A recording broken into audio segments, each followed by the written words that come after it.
I think what's brought me the most joy in life has been coming to the understanding that life can only be what you make of it.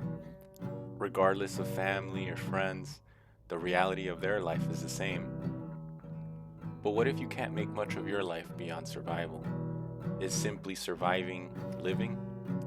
What if all the joys and interests you have can only be enjoyed half heartedly because your mind and attention needs to eventually refocus on things like shelter and a food and a job? I'm no idealist. I understand that people, by nature, have priorities they must address. But what if one's life is consumed by priorities that regard survival? Is it not odd to anyone that life essentially must be lived outside of work hours? How does one who has little to no time to fully engage in something feel better about themselves?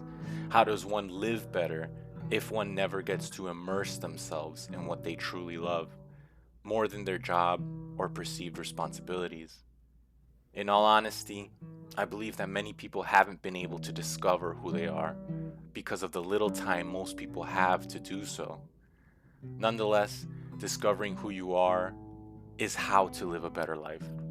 You must not fail to find yourself, and here's how.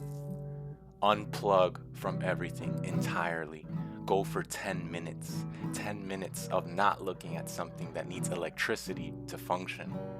You must remember that if it has a means to advertise to you, it's going to.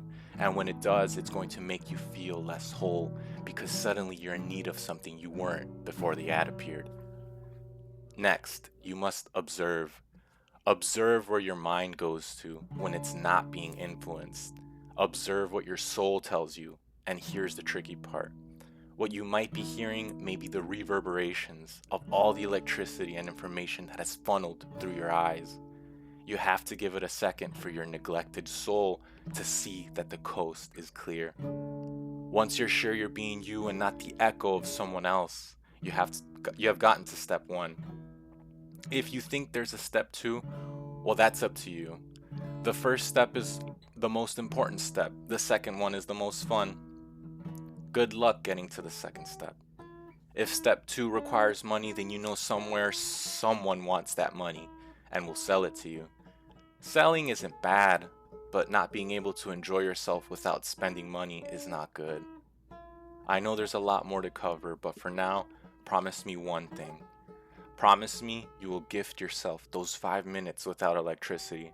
Because the truth is, your body has an electric charge, and that charge is the one you must understand before you start to live better.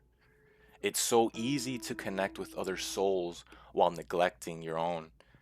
Your priorities make other souls more important than yours, and I'm sorry, but your soul is what allows you to connect to others. And until you nurture your soul, you won't have the tools to help others when they get caught up in their own priorities and neglect their souls.